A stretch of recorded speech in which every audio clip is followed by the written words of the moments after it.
ورجعنا لكم بفيديو جديد من مطبخنا الخايس. أكلة كلش سهلة ومليانة غازات. تابعوني وراح تعرفون شنو الأكلة. طبعا الأكلة هي اسمها مجدرة راح أسويها بالتمن بالرز. وإذا ما استوى عندك العدس، جبنا من هذا العدس، أكو نوعين عدس، هذا الأخضر وأكو ذاك الجوزي يعني البني. بس العدس إذا ما استوى عندك راح يصير عندك طرد مركزي. جماعة هندسة الميكانيك دا يعرفون الجاي أحكي. طبعا المكونات نحتاج بصل زايد، وهذا العدس اكو نوع خضره صحيح، حبته صحيحه، مو هذا العدس البرتقالي، لو اكو نوعيه لونها جوزيه. وهذا التمن العنبر اللي سالتوني هواي عليه، هذا اذا تستخدموه بالطبخ، العنبر هذا بامريكا اللي يستخدمه راح يرجع 25 سنه لورا، لانه ريحته تخبل، راح يذكركم بايام العراق والمبرده من كانت تسحب ريحه التمن والخيار والرقي. طبعا نحتاج فلفل اسود وكمون وملح فقط. راح اعلمكم شلون تصير جوزيه. نخلي زيت ونغسل العدس بهاي المصفايه قد حلوه مال تمن وعدس. طبعا هاي بالرز بالتمن. انا مسوي فيديو بالبرغل، هي تختلف اسمها، يعني بالبرغل يسموها مجدره وهاي يسموها مبربره، ما ادري مبربره. نسال السوريين شو يسموها بالرز، والسوريين واللبنانيين يتعاركون عليها، يقولون هاي مالتنا وهاي تبعنا وهاي احنا اخترعناها. افضحكم فضيحه. نخلي البصل، راح اشوفكم ليش خلينا كميه زايده من البصل، لانه راح نشيل من عنده للتزيين. تزيين. هذا البصل شوي نخلي له ملح حتى يبربر، يكرمش، يقرلش. طبعا اللي يسالني عن الطرد المركزي، جماعه هندسه الميكانيك يعرفون الجاي احكي. الطرد المركزي يعني هذا اذا ما استوى العدس تاكل خاشوقه منه، يصير عندك طرد مركزي من غير مكان. يعني الله يخليك لا تسالني. بعد ما صار عندنا هذا البصل بهاللون شبه محروق هو، بس يطلع طيب، نشيل شويه من عنده، شيل شويه من عنده. وهسه راح اقول لكم عن المقادير حتى لا تغلطون، لانه بس تغلطون العدس يسوي عندكم طرد مركزي. ونخلي العدس.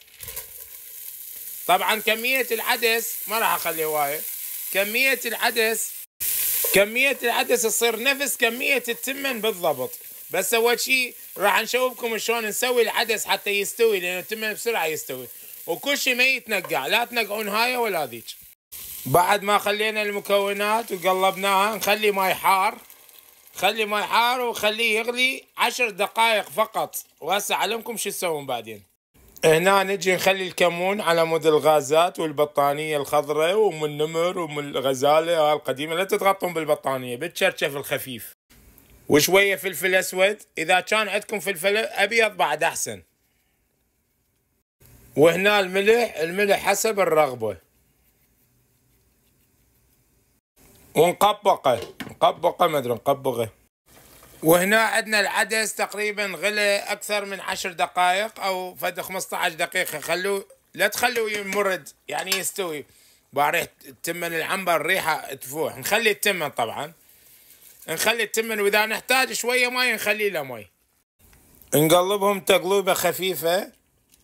اي ثينك شوية يحتاج له ماي، بس مرة لا، يعني تقريبا نص اصبع هو يكون عليه. يعني عينه اذا تطبخون التمن. الرز خاف ما حد ما يعرف شنو تمن، لحد ما ينشف الماي تقبغوه وتنصوها. هاي ما عليكم بيها، هاي للجيران نوديها. انتو كلوا مجدرة، هسه صب المجدرة وشوفوا، ما عليكم بيها. وهاي عندنا خلصت المجدرة، وهاي النتيجة، هاي الحركة السخيفة يعني بالكاسة وما اعرف شنو. ونجيب هذا البصل المقرمش المحروق ابو مشتعل، نخلي هاي البصل، ونسوي بعدين هاي الحركة، نخلي اللبن، يعني هاي اللبن على مود الفيديو يطش يعني. اي والله. ونجيب بعدين، يعني نجيب هاي التزيين ما عليكم بي، هاي خيار هيك شلون ما كان شيفناها. وبعدين اخر شي نجيب الخاشوقة نسوي لها على مود الفيديو يطش، لان انا ناشرة بالصحراء ما حد يعلق وما حد يسوي لايك وما حد. بالصحراء ناشرة الفيديو. شلون هاي مجدرة؟ لا تتغطى.